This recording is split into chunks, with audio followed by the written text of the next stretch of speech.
start on the first try, but it's running rough and it's stalled. Another try. Nope, doesn't want to. And the light turned on.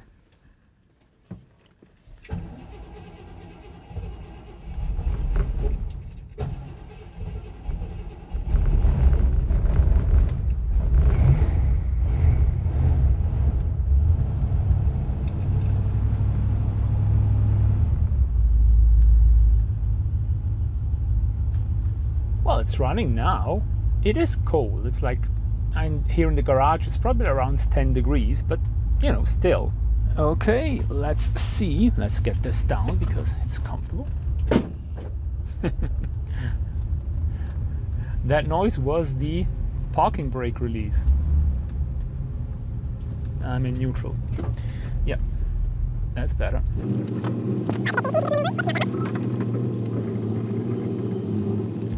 Ciao, I'm Mario, a Swiss car guy on YouTube, and today I'm finally driving my 1964 Cadillac Coupe De Ville.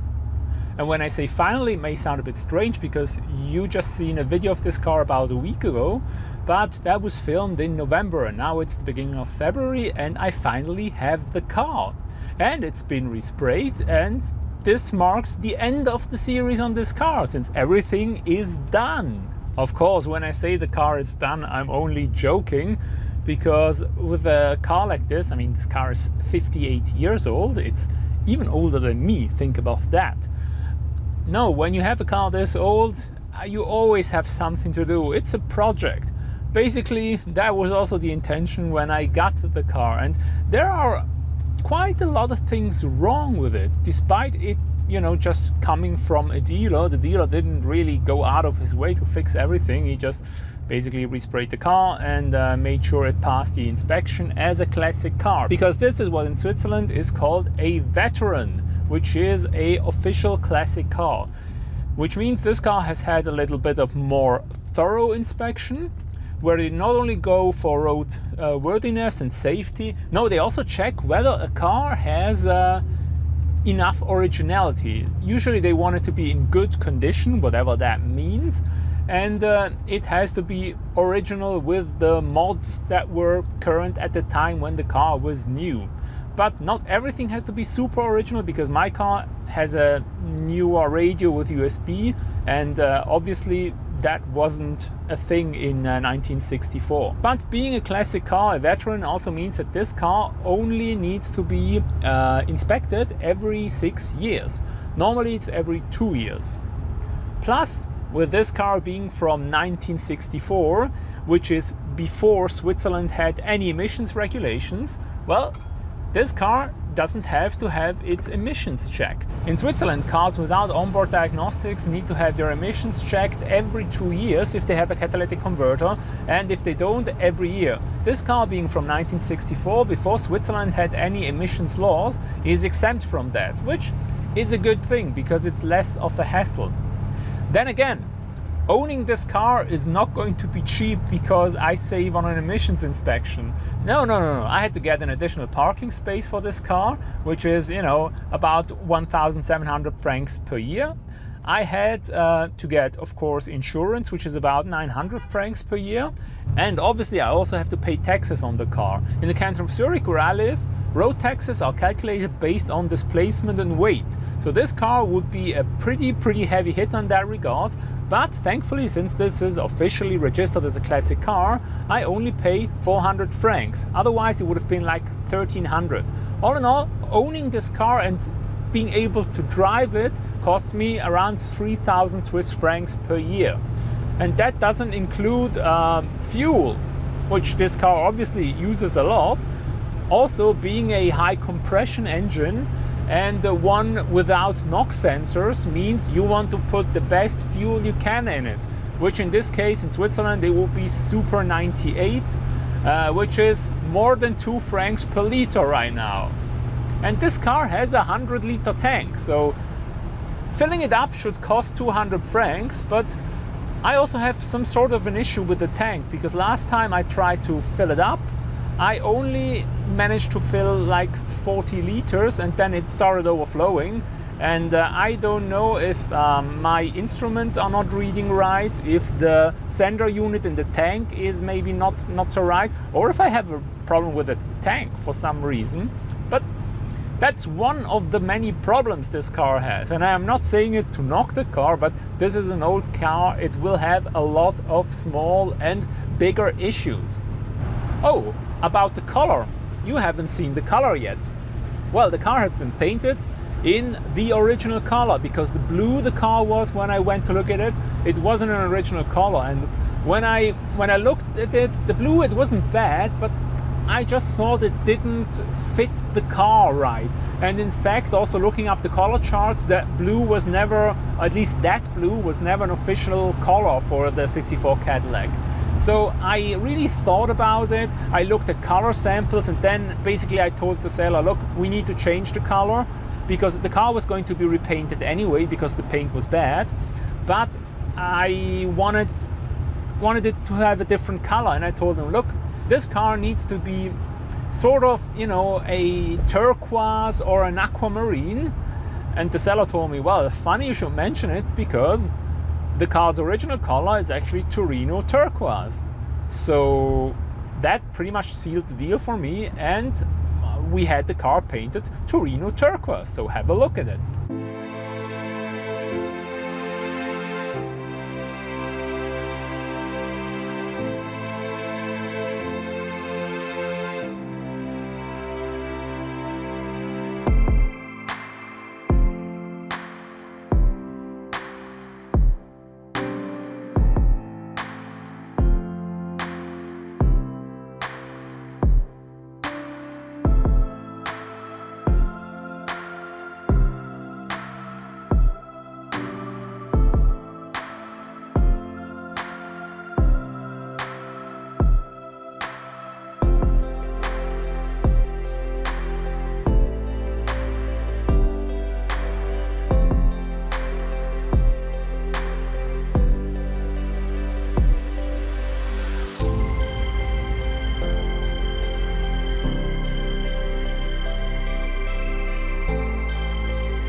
And I think the choice to paint the car this color was spot on. I love it. I think it looks absolutely perfect in a perfect period color.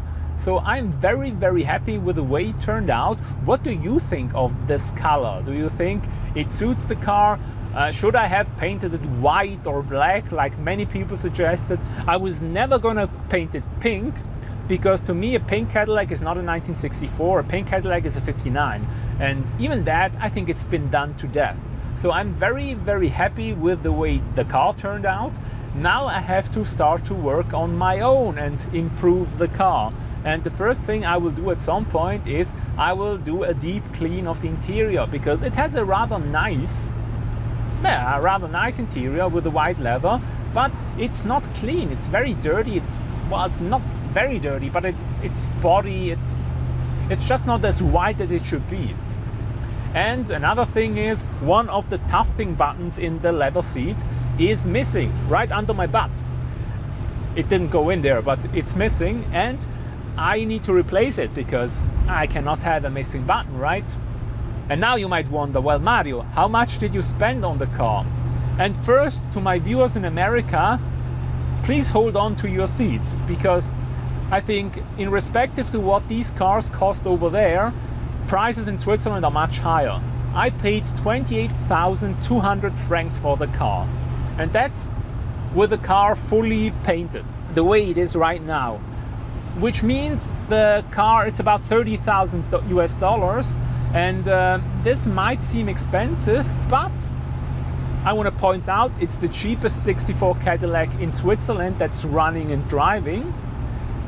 And also, I think it's relatively good value, because if I bought a similar 1959 Cadillac, it would have been twice as much, 60 grand.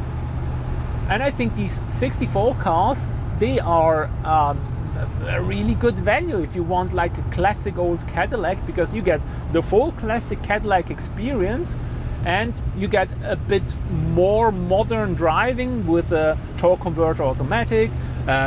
You get the bigger engine, the 7-liter, which was the first year of 1964. And you get a car that's not expensive. Sure, 28,000 francs is not nothing. But I think once I want to sell this car, I should be able to recoup at least most of the purchase price. Of course, all the little fix and the stuff that I'm going to do, I'm not going to be able to recoup. But then again, this is car ownership, it's a hobby, it's not an investment. So as a car guy, whenever I can resell a car for about as much as I bought it for, it's a win. Oh, and if you hear clunking noises from the back, it's not because this car has some suspension issue or something like that. No, it's because I have the wire wheels in the trunk, because I have nowhere to put them. So right now I'm transporting them in the trunk and they clunk about and make noise. Flooring it.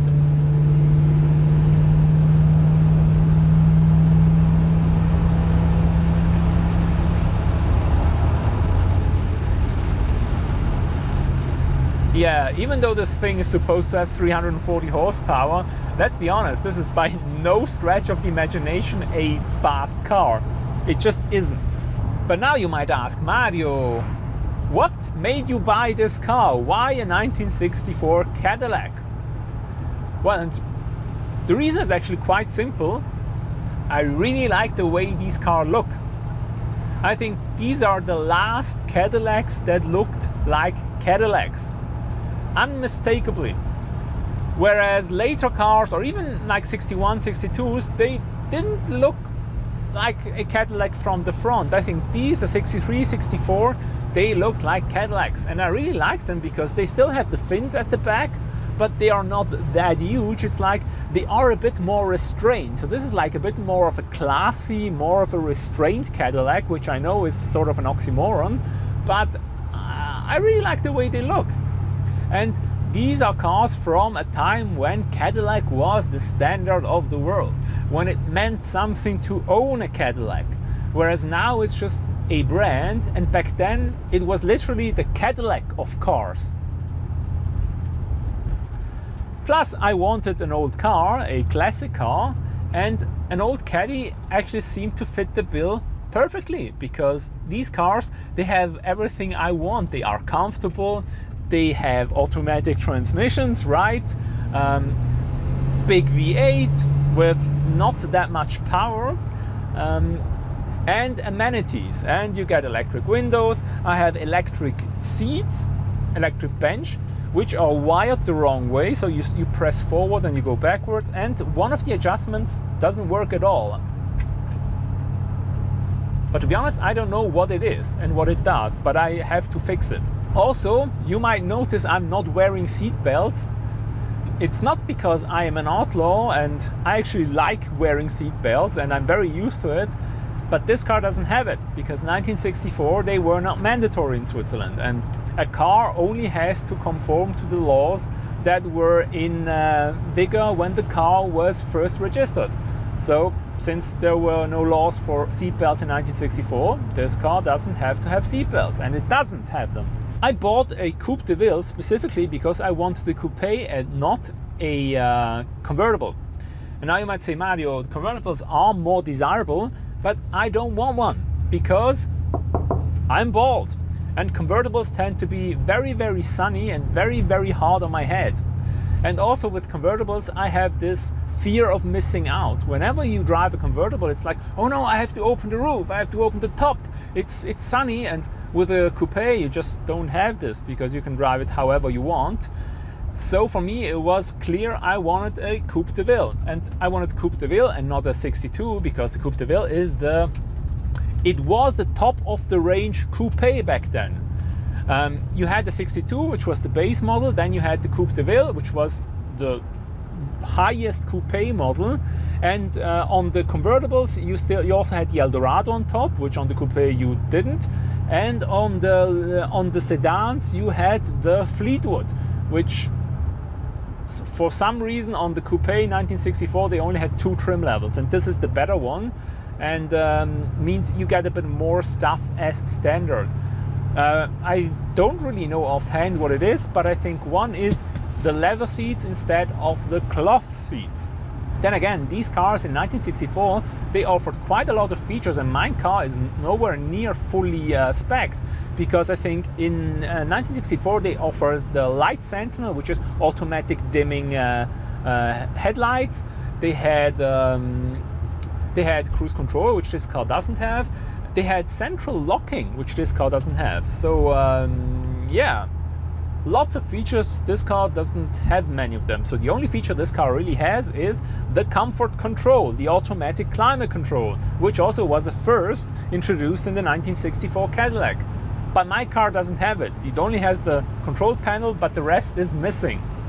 I really love the view over the hood, because even though this car is very, very long, you can actually see the corners where the car ends. Sure, you got a little bit of bumper, but basically, if you can see there it's the corner, there is the corner, and even on the back, the fins really help you to park the car, because they are basically at the very end of the car, which makes it a lot easier to park than it should be, such a huge car. Because again, this is a huge car with no parking sensors, with no cameras, and that's the way you do it. You have fins at the back, and you have like a hood you can see over, which is amazing. Visibility in general is great on these old cars, because the pillars are incredibly thin, and that's the thing I really love about this car. It's, you know, I'm just poodling around, driving around town, not going fast, just cruising, and I love it. Something that in modern cars is like super boring.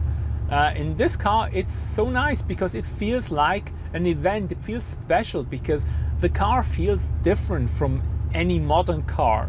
There is no doubt that you're driving something special, and I think if you have a car like this, it's your duty to drive it around and to show it to people. Not, you know, to show off, but even though this is a huge car, and it was an expensive car back in the day when it was new, but it's a car that puts a smile on people's face, because it's rare, you don't see them a lot. I think in Switzerland there's currently a total of, I think, 18 64 Cadillacs registered. So it's something that you know, people like, and if you own a classic car, even if you own a supercar or something like that, take it out on the road and show it to people. You owe them. It's your duty. But that's it. I thought I'd take you along for a ride in my new old Cadillac. And what do you think of the car? Do you like it? Do you like the color? What should I do to it? I plan to keep it fairly original, but I want to do little quality of life improvements over time. Please comment down below. Also, if you like the video, please like. Consider subscribing to my channel if you want to see the future adventures and whatever I do with this car. And otherwise, follow me on Instagram, where I might post occasionally something about this car and about other cars and whatever I see around. And this is basically the end of the video. So thank you very much for watching, and have a nice day. Bye.